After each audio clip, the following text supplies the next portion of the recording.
Thanks for your presence here. Thanks for your attendance. This what we hope is going to be a brief but productive and fruitful briefing session. As you're all aware, there was a visit to Robben Island by the leadership of the economic freedom fighters, organized by the Kathrada Foundation and supported by the Mandela Foundation, as well as the Robben Island Museum Council. This particular visit is a fulfillment of one of the wishes of Mr. Kathrada. In 2016, he had already expressed a desire to want to take the leadership of the EFF as well as the leadership of the DA to the island, as he has done for over 300 times since his release. And he did this because he primarily saw in the leadership of these two organizations the hope and the future for this country, in the sense that they were young, they were dynamic, and they were provoking change in this country. But he also wanted to share with them his experiences on the island as well as that of many Robben Islanders. And in particular, he wanted to express his sentiment that liberation history, and particularly that of the island, should never be one that is reflective of one political party only. But we need to look at liberation history as having the strengths and the contributions of a wide range of role players who made freedom possible in this country. And if you look at the prisoners who were here on Robben Island, they would reflect the wide range of contributing organizations to the liberation of South Africa. And we are fortunate that today's visit included Barbara Hogan, Lalo Chiba, Khalima Motlante, Leanda Pashwa, all ex-prisoners. And some of them will share their reflections here today. It also included board members of the Robben Island Museum Council, Lolit Kalenikos. Thank you as well for the board and the support that you've given. From the Nelson Mandela Foundation, Salo Atam, the CEO, as well as the chairperson of the board, Prof. Njabulo Ndubele. I think this made it a remarkable visit. If Comrade Kathrada were here, you would have regarded this as one of the most special visits, over and above that of Beyonce and the Cuban Five and all of them, as well as Obama and so forth, simply because all the others were requests that he honored. This visit here would have been one that at least we have had a hand in initiating today, and that's what would have made it so different. I'm going to ask the board member, firstly, for all of this panel here, to just do quick reflections on the visit. There's no prepared statements. They will just talk about their reflections on the visit and anything that they would want to share, and we're going to do it brief because I understand all of you are very hungry. You've got a plane to catch. You've got a plane to catch. You don't want to miss it. Yeah. So, we start on my part, right? Liana, you want to just share with us from RIM the significance of this visit for yourselves. Okay. Thank you very much. Let me help you quickly. You can hold on to this. I'll put it on speaker. Okay. All right, okay.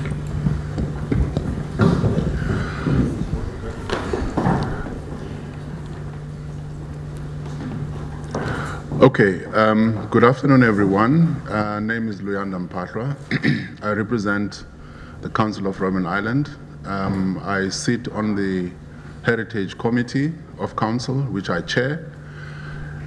This visit has been very important for us, and we welcomed the request by Kathrada Foundation to host this visit here today with the economic freedom fighters. The importance of it, we've been saying throughout the day, is that Robben Island, as Kathy described it, reflects the triumph of the human spirit against extreme adversity. And we've used that statement as a mantra that helps us to share the experiences with our visitors, local and international, but most in particular, when a visit is organized by the foundations, it becomes a special one for us. So we're very grateful that the foundations are including Robben Island Museum in their programs, because this is a program that we did not initiate, but is a program of the foundation. We're pleased that it's being supported by the Nelson Mandela Foundation. Both these personalities have been stalwarts that spend time on Robben Island, and our history we're able to tell through them. So the role of the foundations is very, very important for us. It is more significant that we also transcend political boundaries. When we meet visitors on Robben Island, we don't ask them what political party they come from, what political persuasion they are, but we have the mandate to preserve the history of this place.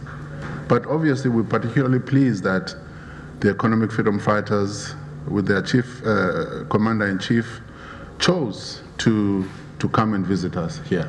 And we're very pleased about that, because from our perspective, this tour represents what we would like to do to make Robben Island a place of memory, a place of education, a place of sharing experiences with broader South Africa.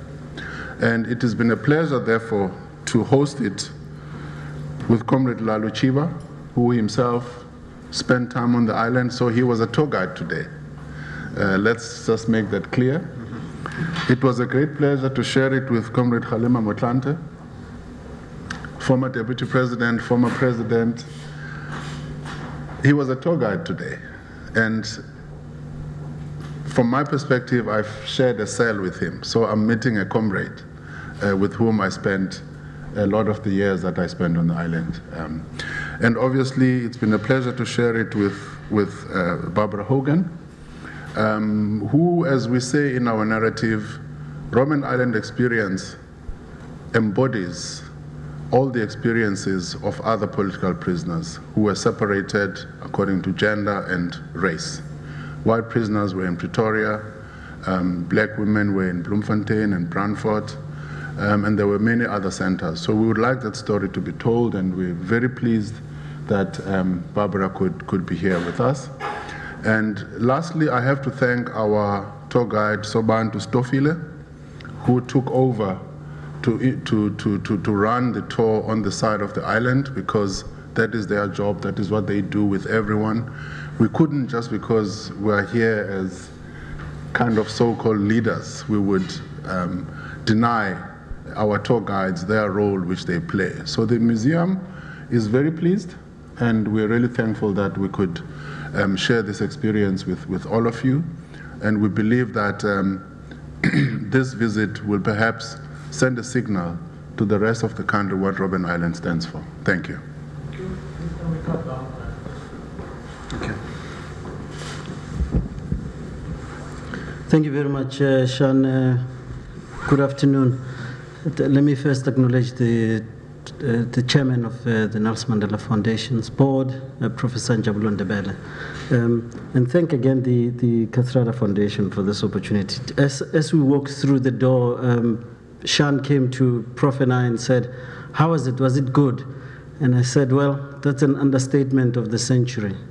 It was not good. It was one of the best experiences I've had." And I told Barbara Hogan earlier on that while we were walking through the prison, that the last time I was there was with Mr. K.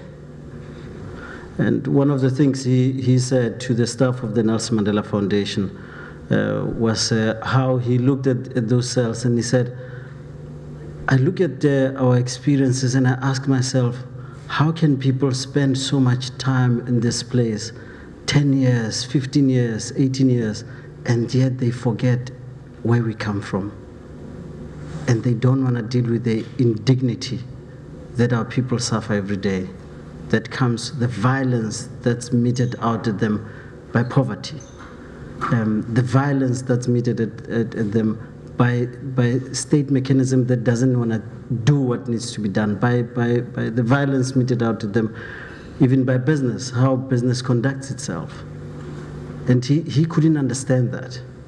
And today, again, for me, the tour was not about reminiscing about the past for its sake, in terms of the pain, but about our responsibility for the future we want. About saying we want a different future. For those who are still to be born, they must be born in an environment that does not violate any of their rights.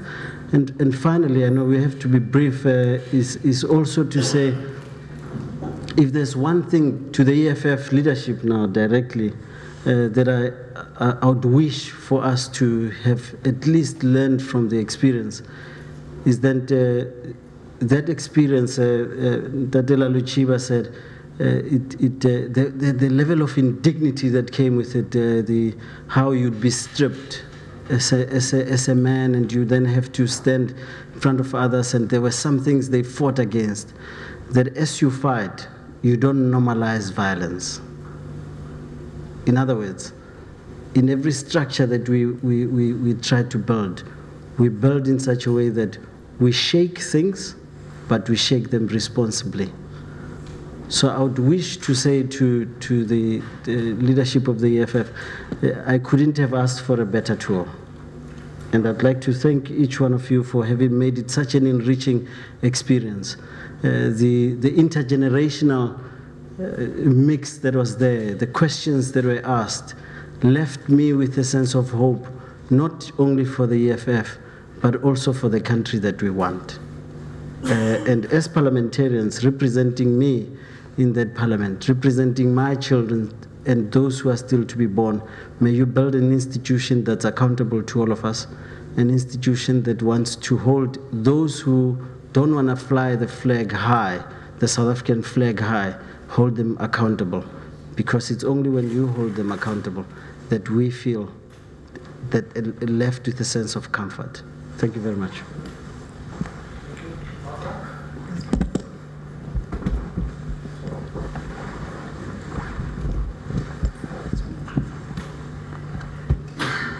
Well, after two such eloquent inputs, what else can I say? It was lovely to go there, to feel Kathy's presence, even if you feel his presence here. He was so often. I remember with you, Shan, as you were interviewing him here. And so much of Robben Island reminds me of just Kathy's spirit and his passion to talk about so many things, the things in life that really matter, and the issues that affect you when you are really, really facing tough times, and that incredible largeness of spirit that emerges when you stay the course, you fight the good fight, and you emerge triumphant. Triumphant, not in a political sense, but triumphant in the sense of just your own spirit and how you understand and the wisdom that you bring to this world. Kathy always liked to talk about the various groups he took, and he used to like put them in little categories about who was really nice to take, who was awful to take, who was what. And I'm not just saying this, but it was a very special experience. It was my first experience going back to Robben Island since Kathy's death. And going with the EFF was just so lovely because the EFF people listened and were so respectful in so many ways and were, I don't know how to put it, it was just it was just a real communication going on there. And I just loved being in your company. And I want to thank you for taking this extra effort. These are stirring times at the moment, and you've got to be on the political base. But just taking the effort to come out, to share an experience which has shaped our South Africa in so many ways. So thank you very much.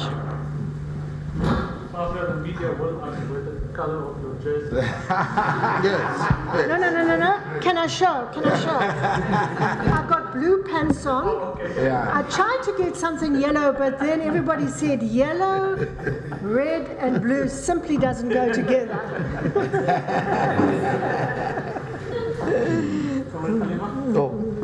Thank you very much, Sean. I think Barbara has a sense of occasion here. Yeah. Well, you know, I've always suffered from, you know, a psychological barrier of visiting prison. Because when I walked out of Robben Island, I kind of went into a caucus with myself, and the two of us agreed that I will never ever go back to that place. So, however, today was very special because, you know, it was made much, much easier by the presence of Comrade Barbara, presence of Comrade Luanda Mpatla, and presence of Comrade Lalu Chiba, who, unlike me, had done this, you know, on a number of occasions. And prison, for me, always invokes deprivation of freedom. Well, I do know that freedom is a relative term, and you know, means recognition of necessity in many instances. So, to the Commander-in-Chief and the delegation of the EFF, you know, I think having been exposed to the harsh, concrete reality of what Robben Island really meant, you will also take with you the understanding that the best way of avoiding the situation where our people could end up behind bars for their ideas, because most of the political prisoners were really incarcerated because of their ideas, what they believed in. And that means, you know, to guard and prize freedom is to remain eternally vigilant. The price of freedom is eternal vigilance. And I hope if, you know, that's the lesson that you take with you from this visit, I would be more than happy to take more young people on such a tour going forward. Thank you very much. We are looking for somebody to continue this role that Uncle Kathy played. So I'm happy to volunteer. Thank you, sir. No, thanks very much. Let me take this opportunity to thank the Kathrada Foundation and the Nelson Mandela Foundation for having given us an opportunity to go and reconnect with the fighting spirit of those who were arrested and imprisoned in Robben Island. And I also want to thank the elders who took time to take us on a tour and to tell us what they went through to make this country to be what it is today. And our role was nothing else but to listen. Because at times, those who are borrowed positions of responsibility as parliamentarians, ministers, deputy ministers, mayors, premiers, they talk a lot and they forget to listen.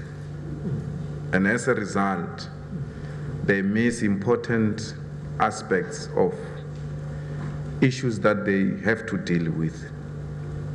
And when Uncle Kathy said we must go to Robben Island, in my mind he was saying to us, you need to know what we went through so that you don't mess up what we fought for. And we had to honor that. And we are here saying we will not mess up what the Robben Islanders stood and fought for. We'll defend this democracy, we'll protect this freedom, we'll remain vigilant. And we'll always honor those who fought for our freedom. We always argue amongst ourselves in the EFF about what is the best honor we can give to the 1960s generation which led the struggle and got arrested, irrespective of their political affiliations. Because most of these people are neglected, most of these people are rejected, some of them are even forgotten. And we who have not fought for anything enjoy the privileges of what they fought for. Some of them do not even have proper houses. Some of them can't even fly to Cape Town. If they must fly to Cape Town to reconnect or take people on a tour in Robben Island, it's a struggle. Yet there is no special package, Comrade Kgalema, to honor these people. Very young, irresponsible people drive around with bodyguards. They are paid a lot of money. But our veterans here don't have the means to move around. We waste a lot of money on very useless fellows who are borrowed titles, and because of titles, even when they've got no role, a lot of resources are spent on them and not on our veterans. So we need to find some package we can give to these veterans who have spent a lot of time in Robben Island. They need to be looked after as a way of saying thank you for what you did for this country. Because it looks like we are the ones who have done a lot and they are our subordinates. We are a country without elders. And once we become a country without elders, then we are doomed to fail because we will not know where we come from. So to be taken on a tour by elders, it actually necessitates that we need to conceptualize and educate a very clear concept of elders in South Africa. Who are the elders and how do we take care of them? Because by taking care of these elders, then we'll be taking care of our own history and we'll respect that history and will not forget it. But today when you say a person is from Robben Island and you spent so many years in Robben Island, the next question is, so what? So what? Because there's nothing that looks like this person is a special person in society. So we ought to ensure that they are regarded as special people in society. And most of them want to be humble and say to us, no, we're not necessarily the heroes and heroines of our struggle. The heroes are out there. Correctly so, we agree. But every revolution has got leaders. And sitting in front of us here today are leaders of our South African revolution. And they need to be honored. So all we're doing was to just honor the wishes of our elder. Because we can't have a Robben Islander, we can't have a veteran of the struggle that says, one of my wishes is to take these young people to Robben Island and see what we went through. And because he's no more, we can't even implement that wish. If we can implement that wish, of Uncle Kathy, what are the wishes of our elders and veterans? And we, as the younger generations, what are we doing to honor those wishes of our elders and our veterans? So I hope that everything else that Uncle Kathy wished for will be honored by the remaining people. And not only to honor his wish, because honoring his wish will be to honor the elders. We need to honor and respect our elders. It was an exciting tour. At some point, it was an emotional tour. I've seen a lot of fighters crying when veteran Lalu Chiva shared with us their experiences, how they got transported, what they went through when they got transported, some untold stories of what our veterans have gone through. And we wish that a lot of young people can visit the Robben Island so that they don't suffer from political apathy. If they know what our elders and leaders went through, they will not take a back seat. So we live here re-energized, more determined to fight, to achieve what this generation could not achieve. We're here to pick up the spear and continue the fight. And want to say to May, Barbara, and the Kathrada Foundation that will continue the good fight of Uncle Kathy. It belongs to us, and we commit not to disappoint him. Thank you very much. Thank you.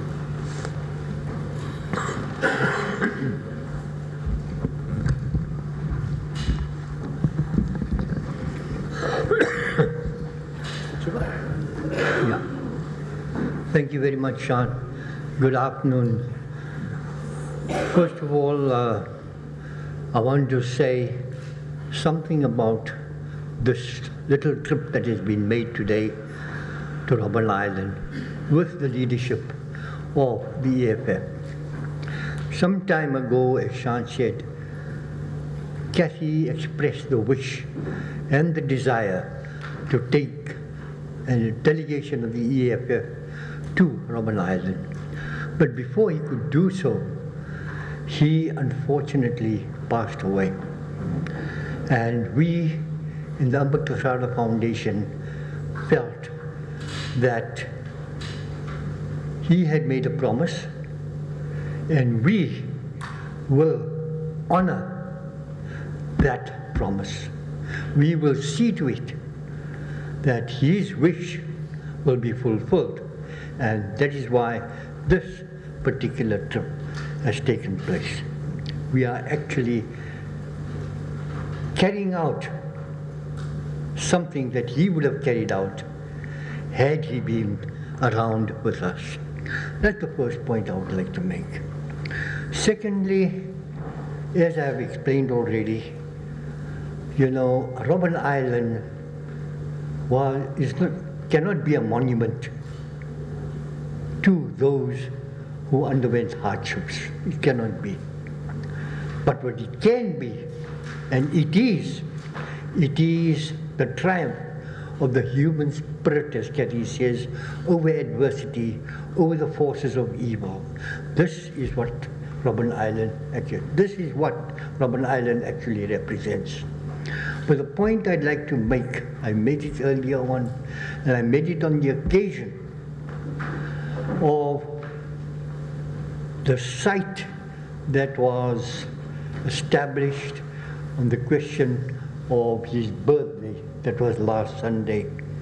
I made the point, and I made the point again today, that we who went to Robben Island and other political prisoners are often looked upon by our people as heroes and heroines.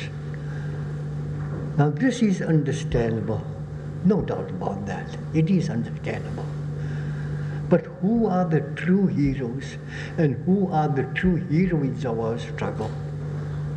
And when we ask that question, we find that when we went to prison, the people, our wives, our mothers, our daughters, our sisters, our aunts, they had to keep the home fires burning.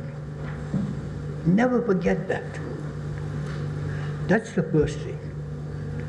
When we went to prison, our comrades and our activists who were left behind had to carry on the responsibility of continuing the fight, which we were unable to continue because we landed up in Robben Island and other political prisoners of this. And they did so at tremendous cost to themselves and their families. They had to face the dangers of being arrested, detained, murdered, assassinated, tortured, all sorts of things. There's a second category of people, and they did a tremendous job. They kept the spirit of the revolution alive. That was the triumph of what Kathy was talking about. And the third thing, what about the people who harbored these very activists? They were activists who had to find safe houses, who had to be looked after, who had to be fed and clothed. And the people who harbored them, they ran the risk of being arrested, detained, tortured, etc., etc. These three people, these three sets of people are the real heroes. The unacknowledged, unrecognized, unsung heroes and heroines of our struggle. Let us remember that. We who went to prison,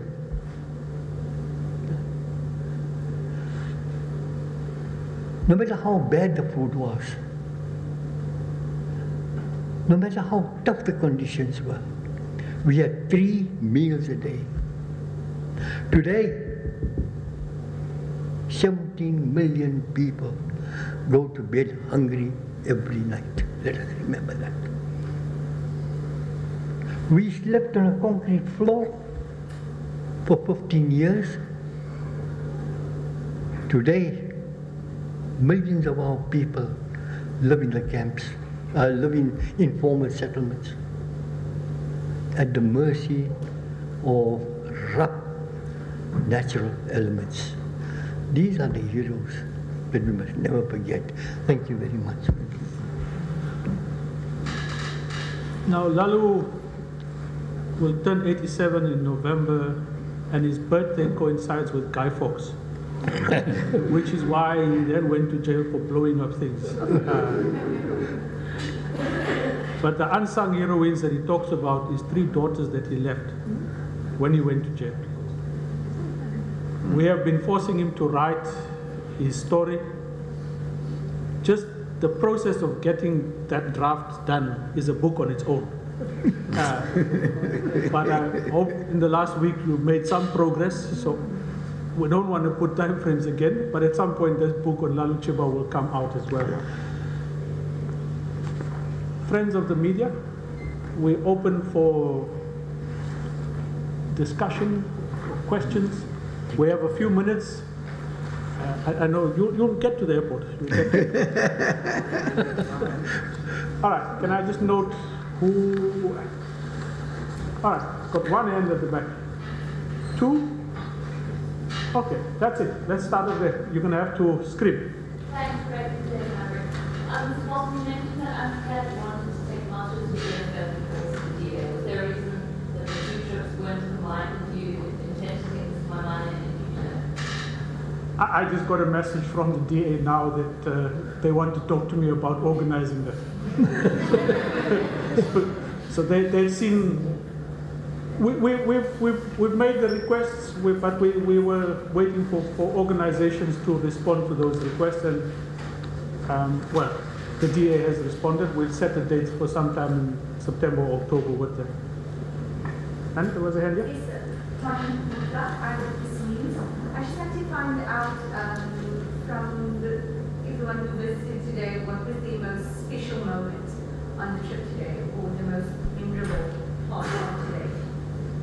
Okay, now you're asking all of them to speak. All right. Or maybe Ms. Hogan, Ms. Okay, but in 30 seconds, can any those of you who want to just your special moments? Yeah.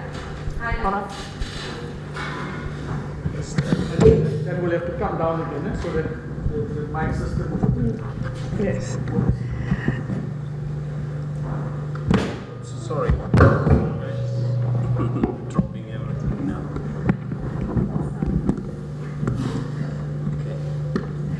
I think my special moment was listening to Comrade Khalema talking about his experiences on Robben Island, because as he said, he doesn't often go there. I've heard Lalu, I've heard Cassie, I know those stories, I've sort of almost grown up with them now.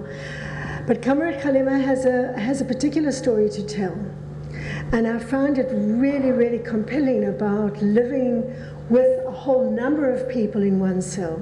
And of course, he's famous as a person who challenged all sorts of things in prison with his fellow prisoners and got them to think and extend themselves.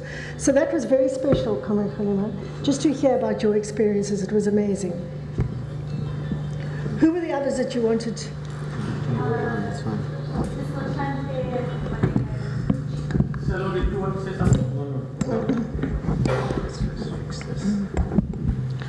Well, for me, the special moment today was when I listened to the former prison warder who was in charge of the censorship office, Christo Brandt, saying how they would manipulate correspondences to cause problems in relationships. That, you know, for the younger prisoners and the older prisoners who, if you had, you know, written a letter to a girlfriend that the authorities knew of, and a new girlfriend sends you a letter, they would make sure that your responses are crossed, so they send it to the wrong person in order to ensure that that relationship doesn't survive. It was quite a revelation to me. Yeah. Thank you very much. It was. Now you've raised questions here in terms of whether you were caught up. But we're not going to ask. No. Okay. Well, I think our special moment was when our veteran, Lalo Chiba, explained how they traveled from Pretoria to Robben Island, where they will be given a bucket as prisoners to help themselves go to the same buckets if they wanted a toilet and all that. And those buckets, they will be in the same area with them in the police vehicle. And as the car moves and it makes turns, the buckets will split in the police vehicle. They are not even wearing shoes. They will then have to walk on top of those things. It was very painful. So yeah, it was a very difficult moment for all of us. Yeah. Okay. I think, Mr. Chiba? No, you're done? Yeah. His special moment is when he gets onto the plane. Yeah. On that note, just one question. All right. Just a question for Mr. Mhlande. Like you mentioned your input earlier on that the visit should have reminded you of the jail for the 100 years. Now, a way, is that a subtle endorsement of what the EFF represents? I would also perhaps maybe like Abraham can also perhaps maybe ask as well whether the association of ANC veterans with opposition parties, does that not cause some level of friction amongst the party, or do you not fear that you will be seen as fighting the ideas of opposition parties? And just one question for Mr. Malema, unrelated to this talk. Tomorrow, I think earlier on in the year, you did indicate that the absence from the NA may not be likely for you.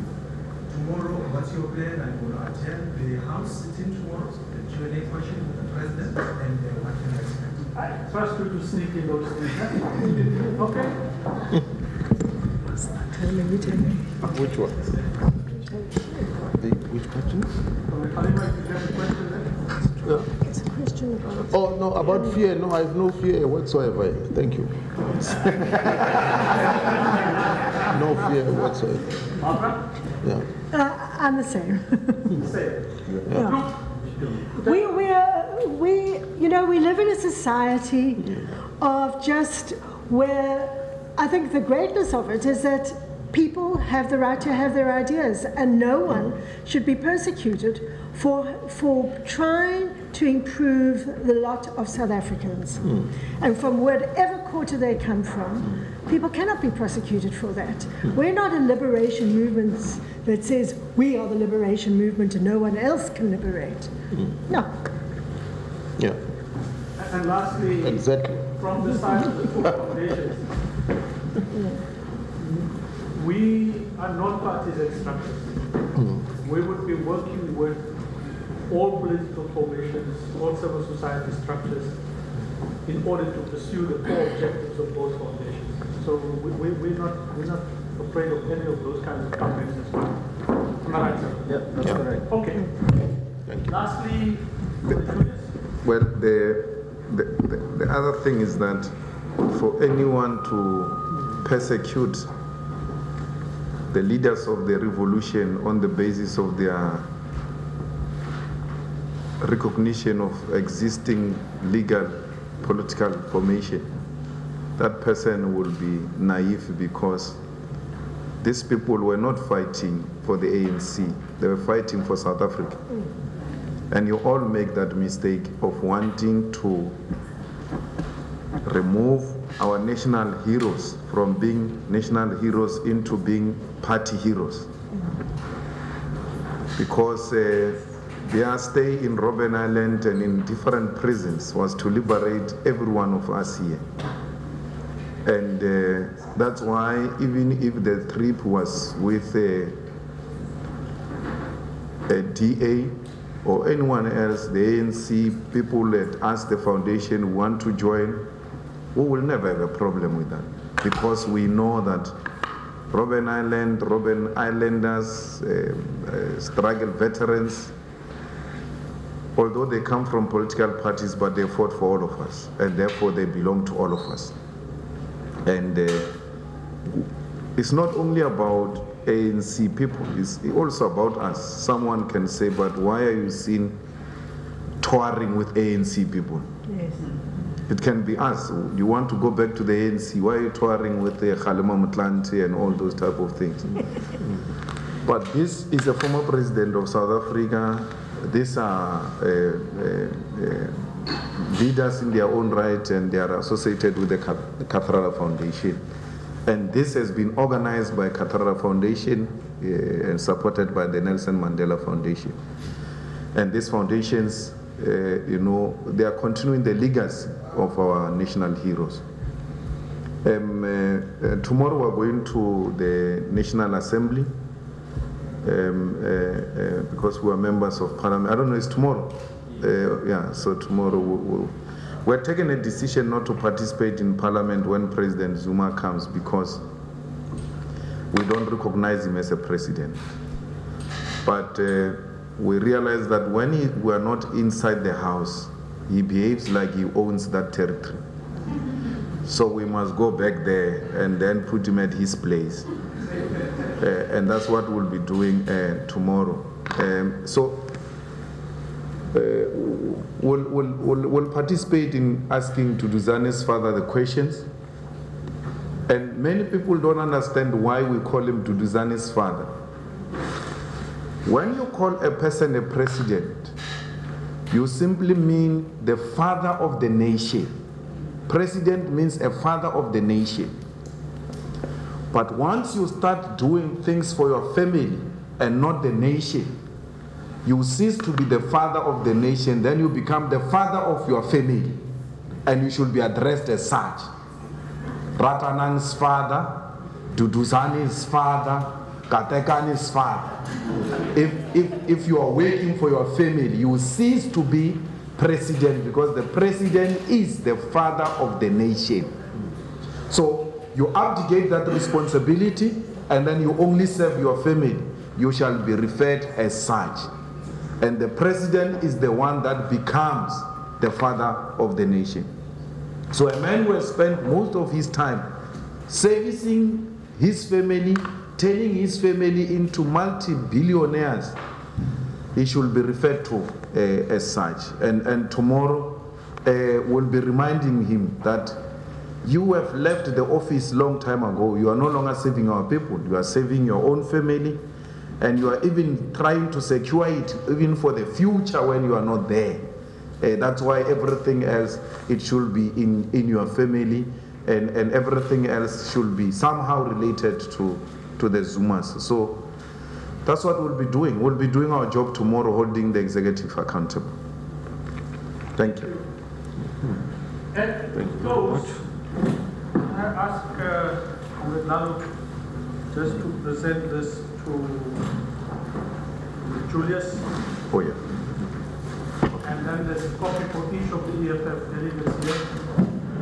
There's the coffee table book of Uncle Kathy's 300 visits to Robben Island. When we do an updated edition, we will include this visit in there. Oh, yeah. Very good, John. And then we have copies here for the Robben Island Museum Council as well. Ladies and gentlemen, thank you very much. Travel safely. Thank you. Thank you. Very good. Thank you.